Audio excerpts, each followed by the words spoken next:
Let's get to some tools. We've talked science, we've looked at models. We're always telling stories to ourselves and to other people, or we're listening to other stories. How can we tell our own authentic stories as a calm voice on our own bridge? I've picked 5 tools for today because I like things that match, and I liked the idea of alluding to the brain's 5-step process. Tool number 1, run a scan. Observing gives our systems a chance to look for things our brains classify as either neutral or maybe even comfortable. Noticing is a way to gather data. You don't have to analyze it, act on it, unless you want to. I'm going to list these here, but know you can let whatever sense you like go first. It doesn't matter whether you try all of these or none of these. We all have different sensory arrays. Whatever you find neutral or comforting is up to you. External scan, visual. What is one thing you see around you? Maybe you shift your head or your body to find something. Maybe it's a favorite color somewhere or a book cover you love. Auditory, what is a sound you notice? White noise, muffled crowd, a friendly voice. Touch, what neutral or comfortable texture do you notice? A favorite sweater sleeve, a phone case. Olfactory, what scent do you notice? New paper, unscented lotion. Gustatory, do you notice a snack or beverage? Mine is tea, Earl Grey hot, emotional support. Internal scan. Proprioception, do you notice things relative to your body's place in and movement through space? Your favorite crochet hook, a fidget, a mobility aid. Temperature, is there a part of you that seems neutral or comfortable? Heartbeat, do you notice it? Breath, what do you neutrally notice?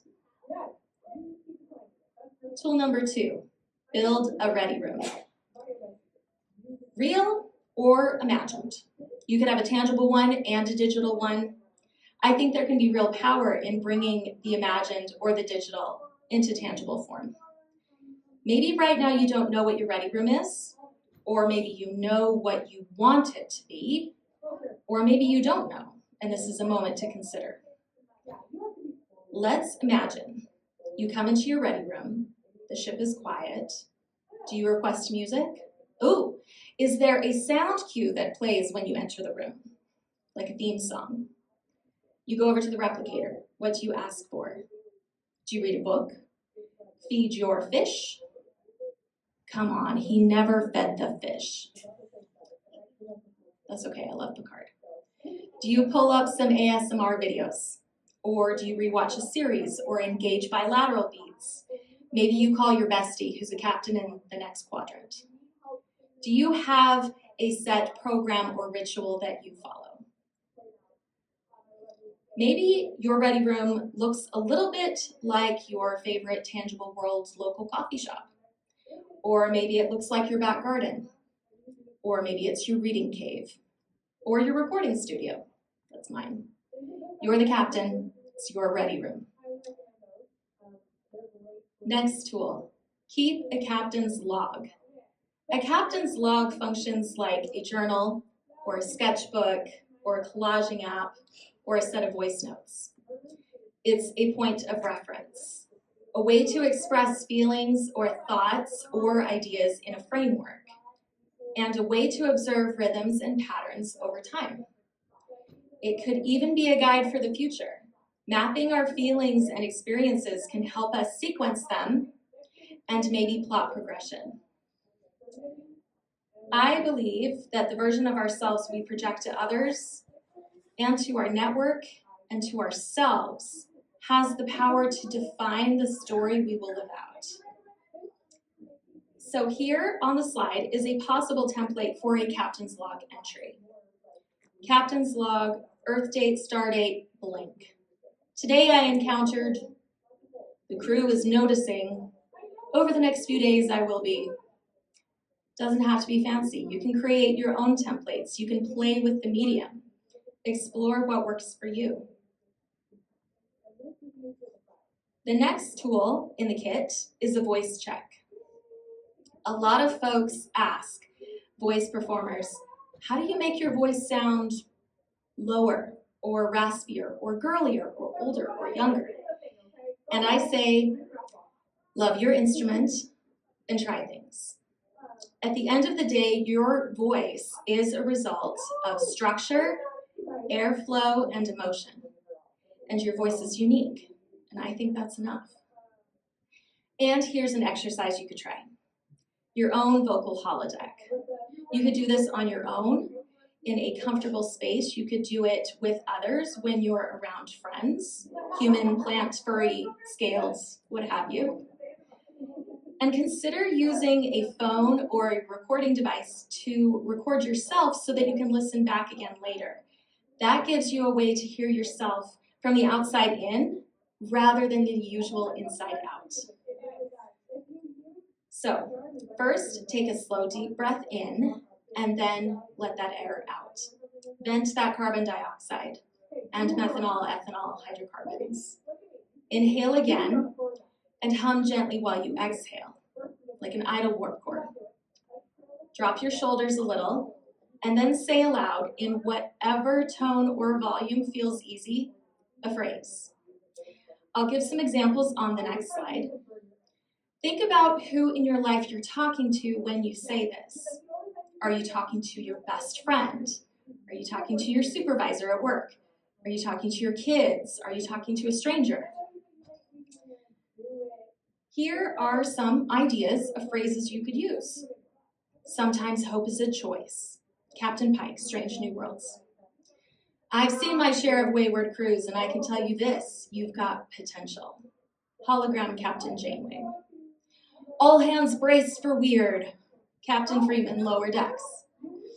I'm going to play an audio of me doing this exercise, a shortened version, so that you can hear an example of how being yourself, you can sound different based on who you're talking to. Bestie, I've seen my share of wayward crews, and I can tell you this, you've got potential.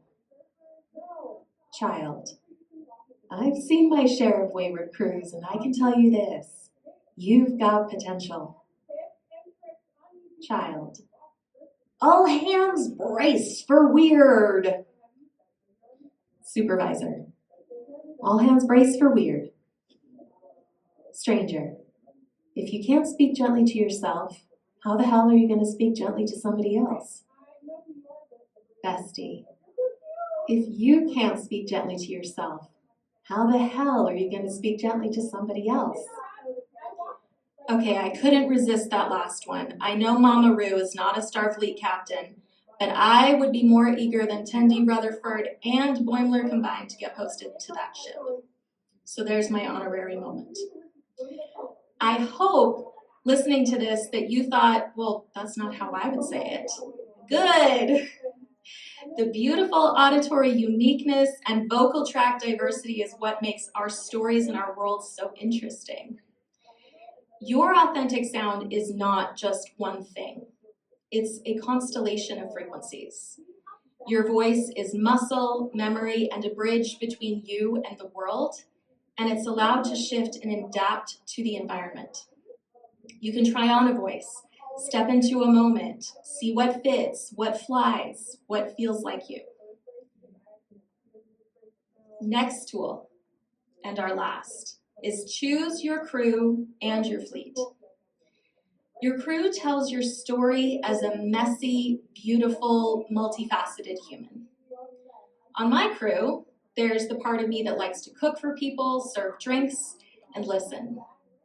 There's the part of me that can duct tape the shit out of anything, keep everyone alive with limited resources, and spit technobabble.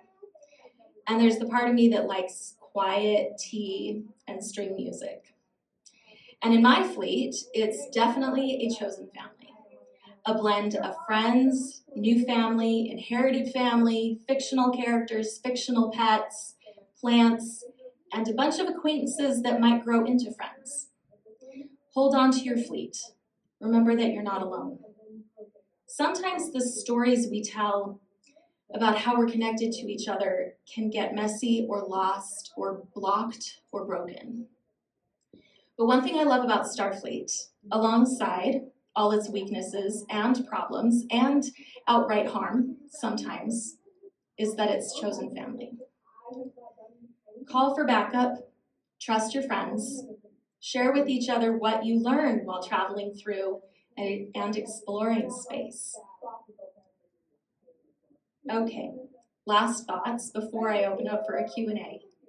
Big thank you to everyone who came to listen. Thank you for beaming into this session. And I will say to all the volunteers sending it out there, thank you. I think the volunteers keep FanX running every year. I first came here 10 years ago, and it's only gotten bigger and better, and I put that down to the volunteers, so thank you. Captain's Log, Gregorian Earth date 26 September 2025. Today, I encountered many interesting humans who are curious, explorative, and bold. I remembered that comfort in community is the mission. After this adventure, I anticipate watching the sky, sitting under trees, pulling out my paints, and turning on some indie rock to accompany the evening bird songs with a cup of tea. DeLong out.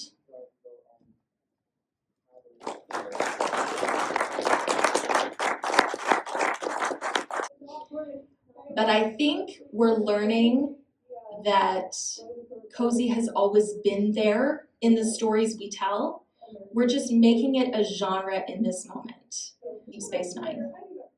I started thinking about all of the moments that come up where they're having a party, Dax is throwing a late night rave, where they're having dinners together, where they're playing baseball together. And I started to think about those things that recur over and over that we get used to. And I also wanted to put a new slant on what we call cozy sci-fi. I think we look at cozy sci-fi as something that is, this thing that exists, that is all fuzzy and fluffy and gorgeously pleasant. But there is something to be said for the everyday, the non-exciting, the non-fluff and warm blanket on the holodeck. And that's there too, is a continuity and a rhythm and a pattern. And I wanted to put it in the sense of like brain science. I meandered a bit. Did that answer your question? Yes. Okay. I do have so many favorites. So many favorite moments. I mean, something as simple as watching Captain Picard sit down and open a book. That is something that people can relate to, of like, you're so stressed and you're so overwhelmed, but you sit down and you open a book and suddenly everything's okay. I will stick around for any other questions, and thank you so much for being here.